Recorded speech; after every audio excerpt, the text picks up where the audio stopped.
জোনাকী আলোচনীখন কিমান চনত প্ৰকাশিত হৈছিল?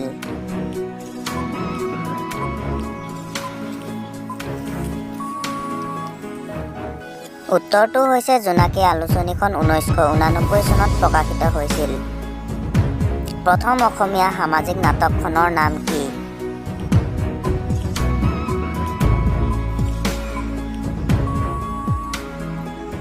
উত্তৰটো হৈছে প্ৰথম অসমীয়া সামাজিক নাটকখনৰ নাম ৰাম নৱমী।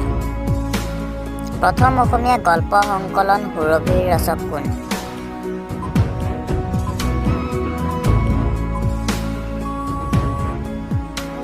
উত্তৰটো হৈছে প্ৰথম অসমীয়া গল্প সংকলন সুৰভিৰ ৰচক লক্ষ্মীনাথ বেজবৰুৱা। প্ৰথম অসম সাহিত্য সভাৰ মহিলা সভাপতি কোন?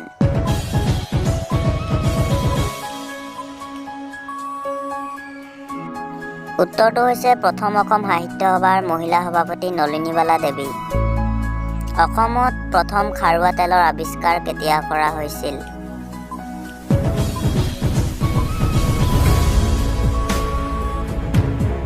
উত্তৰটো হৈছে অসমত খাৰুৱা তেলৰ আৱিষ্কাৰ 1889 চনত কৰা হৈছিল। প্ৰথম সাহিত্য অকাডেমী বঁটা কোনে লাভ কৰিছিল?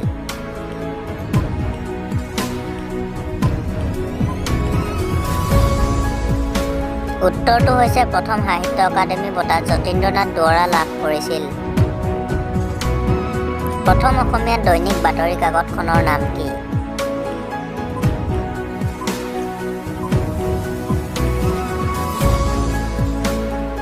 উত্তৰটো হৈছে প্ৰথম অসমীয়া দৈনিক বাতৰি কাকতখনৰ নাম দৈনিক বাতৰি। কোনখন জিলাৰ পৰা পৃথক কৰি চৰাইদেউ জিলা গঠন কৰা হয়?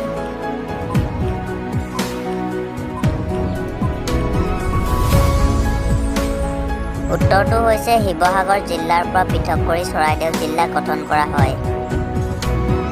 প্ৰথম অসম সাহিত্য সভাৰ সভাপতি কোন আছিল?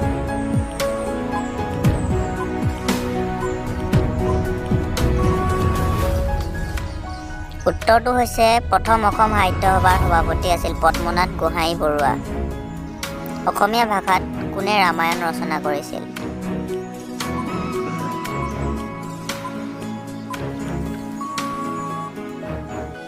উত্তৰটো হৈছে অসমীয়া ভাষাত মাধৱ কন্দলীয়ে ৰামায়ণ ৰচনা কৰিছিল। অসমত চুকাফা দিৱস প্ৰতি বছৰে কোন তাৰিখে পালন কৰা হয়?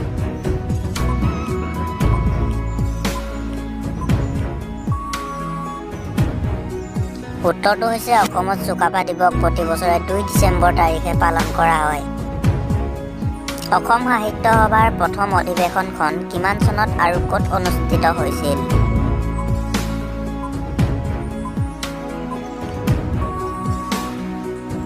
উত্তৰটো হৈছে অসম সাহিত্য সভাৰ প্ৰথম অধিৱেশনখন শিৱসাগৰত 1917 চনত অনুষ্ঠিত হৈছিল। অসমৰ আটাইতকৈ ডাঙৰ জিলাখনৰ নাম কি?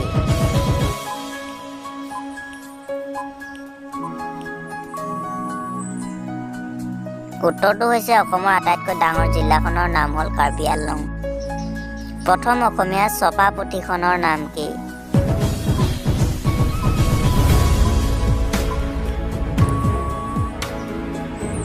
উত্তৰটো হৈছে প্ৰথম অসমীয়া ছপা পুথিখনৰ নাম হ'ল আসাম বুৰঞ্জী। জোনাকীৰ প্ৰথম সম্পাদক কোন আছিল?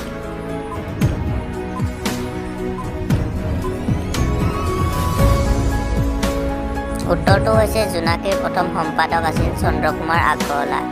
প্ৰথম অসমীয়া কথা কবিতাৰ ৰচক কোন?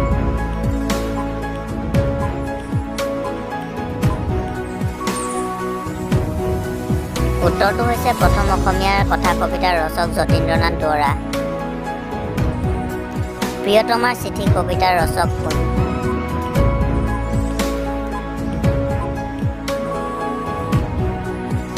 উত্তৰটো হৈছে প্ৰিয়তমাৰ চিঠি কবিতাৰ ৰচক হেমচন্দ্ৰ গোস্বামী। জনজাতীয় জীৱনৰ ভিডিঅ' ৰচিত প্ৰথম অসমীয়া উপন্যাসখনৰ নাম কি?